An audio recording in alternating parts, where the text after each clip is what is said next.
ternyata perempuan ini setiap dia berhadapan dengan suaminya yang berbicara kemudian mengepalkan tangan, rasa takutnya luar biasa. Rasa takutnya luar biasa sampai dia meminta cerai karena dia bergejolak di hatinya, luka batin, trauma yang dia alami di masa lalunya. Tahu nggak? Ternyata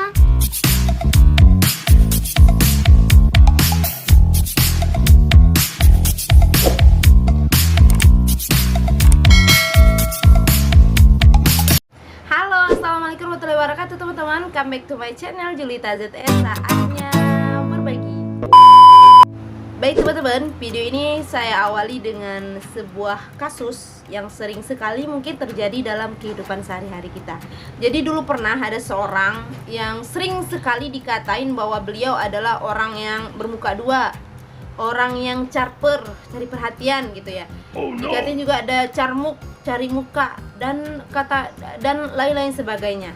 Dituduh beginilah, dituduh mengadu domba lah, kemudian dituduh yang memang dia nggak ngelakuinnya, yang pada akhirnya kata-kata tersebut berefek kepada seseorang ini.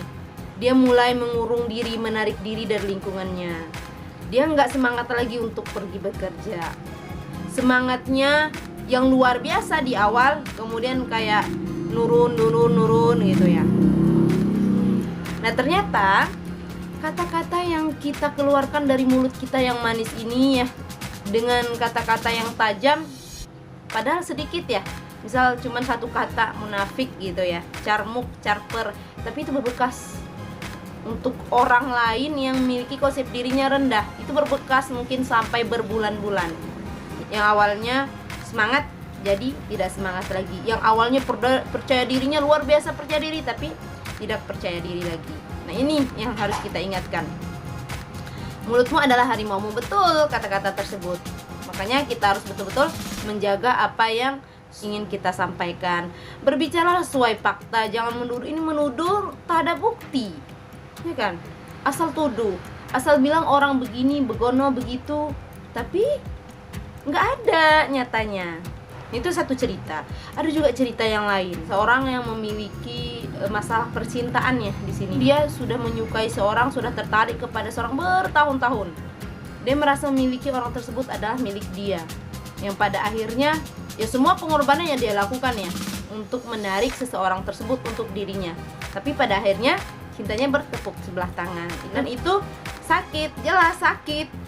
Ya, hati kita dipatahkan. Siapa yang nggak sakit? Ternyata selama bertahun-tahun dia mengagumi seseorang ini, hilang kontak. Ya hilang kontak, ya udah, dia mulai move on, dia mulai mencari aktivitas lain, dan pada suatu saat dia ketemu lagi dengan orang tersebut dalam keadaan orang tersebut sudah memiliki pendamping. Nah pada saat itu rasanya sakit banget, kayak dipatahkan kedua kalinya. Ya ternyata itu masalah yang belum selesai. Dia belum selesai dengan perasaannya sendiri, belum selesai dengan masa lalunya. Akhirnya kebawa sampai sekarang. Ketika dia melihat orang tersebut sudah berdampingan, rasanya sakit kali. Sakit nggak? Sakit. Hatinya terluka. Ya, ada salah satu cerita, karena dia belum selesai dengan masa lalunya, itu berdampak ke masa depan sekarang. Dia nggak sembuhkan. Dia pikir dia sudah baik-baik aja. Dia pikir dia sudah oke saat ini. Sehingga itu kejadian ketika dia sudah menikah. Jadi sebelum menikah itu nggak terlihat, fine-fine aja, baik-baik saja. Tetapi ketika dia menikah, setiap dia melihat, nah ternyata pada saat itu dia mendapatkan suami yang ketika berbicara mengepalkan tangan. Bukan berarti dia mukul, memang mengepalkan tangan dia berbicara. Nah pada saat itu ternyata perempuan ini setiap dia berhadapan dengan suaminya yang berbicara kemudian mengepalkan tangan, rasa takutnya luar biasa. Rasa takutnya luar biasa sampai dia meminta cerai karena dia bergejolak di hatinya, luka batin, trauma yang dia alami di masa lalunya. Tahu nggak? Ternyata dia di masa lalunya dianiaya oleh kedua orang tuanya. Nah, itu artinya dia nggak selesai, dia belum selesai dengan masa lalunya. Nah itu dua kasus ini ya yang sering sekali dirasakan oleh kaum muda pada saat ini. Masalah percintaan, cintanya bertepuk sebelah tangan, diputuskan sebelah pihak. Kemudian ya secara emosional disakitkan, dituduh, difitnah, dibully, dimaki-maki dan lain sebagainya. Dan itu luar biasa melukai hati kita akan tergores dan sakit. Nah dari situlah ketika kita sakit hati, hati kita terluka, di situ terciptalah kata-kata healing, menyembuhkan diri sendiri. Gimana caranya kita bisa struggle dari sakit hati yang kita rasakan. Jadi topik kali ini kita akan bahas mengenai healing.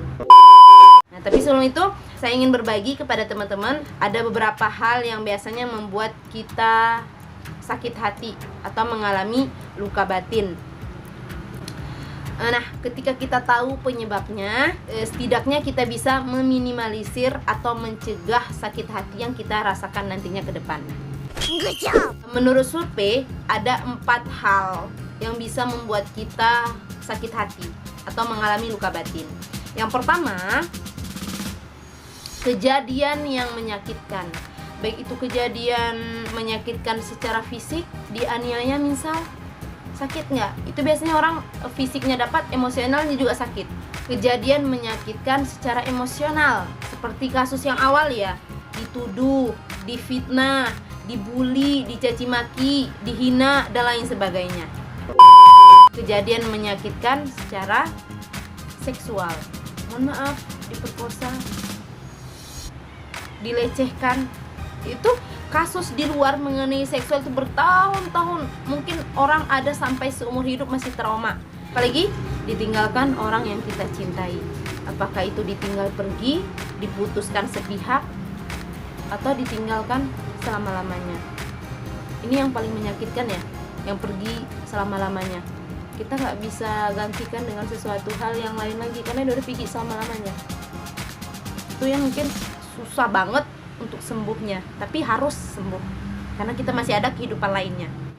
Nah itu satu, kejadian yang menyakitkan. Kedua, kenapa kita bisa sakit hati? Ekspektasi kita terlalu tinggi terhadap seseorang. Kita mengharapkan orang itu seperti ini loh, tapi pada akhirnya nggak sesuai dengan ekspektasi kita. Akhirnya apa? Ya sakit hati lagi. Pernah teman saya bilang, ketika kita berekspektasi tinggi kepada orang lain, itu tandanya bahwa kita itu menciptakan penyakit dalam diri kita sendiri. Kita itu yang menimbulkan penyakit dalam diri kita sendiri. Kita berekspektasi terhadap orang lain, sedangkan orang lain tidak bisa memenuhi apa yang kita inginkan. Nah pada akhirnya sakit hati. Betul nggak? Betul nggak sih? Ujung-ujungnya sakit hati kita, karena kita udah berekspektasi tinggi. Aku pernah juga ngalaminnya seperti itu bersering-sering kali. Berekspektasi terhadap orang lain. Aku mengharapkan dia begini, dia begini, dia begini. Aku merasa dia punyaku. Aku merasa dia milikku. Sehingga aku berekspektasi sedemikian rupa.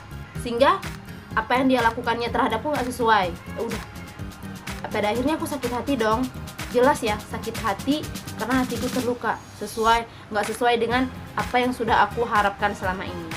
Itu biasanya penyebabnya. Ketiga, perfeksionis. Ini orang-orang yang sering sekali merasakan sakit hati. Karena orang perfeksionis ini sulit menerima ketidaksempurnaan. Sedangkan di dunia ini tidak ada yang sempurna. Mereka berusaha untuk melakukan sesuatunya seperfect mungkin, sesempurna mungkin, 100% mungkin. Tapi nggak bisa dilakukan.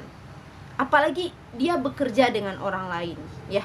Dia pengen pekerjaan itu bisa sebagus, sesempurna mungkin, tapi nggak bisa. Ada aja celah kesalahan yang dilakukan. Nah itu menyebabkan sakit hati juga, ya. Menyebabkan sakit hati juga. Terlalu perfeksionis. Selanjutnya apa? Membandingkan diri sendiri dengan orang lain. Nah ketika kita membandingkan diri sendiri dengan orang lain, dari pakaian kah, dari fisik kah, dari segi sosialnya kah, dari segi harta dan lain sebagainya, yang membuat kita insecure. Ya Allah, kenapa nggak adil? Kenapa ke aku aja gitu ya? Kenapa nggak ke yang lain aja? Kenapa harus aku? Melihat di kaca, kok aku nggak secantik dia ya? Kok aku nggak sepintar dia ya? Kok aku nggak sekaya dia? coba aja aku kaya, aku juga bisa seperti dia loh, bisa kemana-mana. Kita nggak tahu, kita nggak pernah tahu jalur apa yang mereka lewati selama ini sehingga mereka berada di titik tersebut. Yang kita tahu hasilnya, dan hasilnya itu kita bandingkan dengan diri kita sendiri yang belum pun melangkah untuk maju. Membandingkan diri sendiri dengan orang lain itu hanya menyakitkan diri sendiri. It's okay kalau tujuannya untuk memotivasi, dengan melihat orang lain kita lebih termotivasi, it's okay. Tapi bagaimana dengan orang-orang yang ketika melihat orang lain dia membandingkan dengan diri sendirinya? Nah, itu beberapa hal yang menyebabkan kita bisa sakit hati, dan masih ada lagi penyebab-penyebab lainnya. Dan gimana cara struggle, gimana cara sembuhnya? Apakah dengan kita jalan-jalan, pergi jalan-jalan itu sembuh? Apakah kita pergi shopping langsung sembuh? Apakah kita pergi makan-makan sembuh? Sebenarnya apa itu healing? Dan gimana cara healing yang sebenarnya? Kalau teman-teman penasaran, gimana sih sebenarnya healing itu? Apakah healing yang selama ini kita lakukan sudah benar?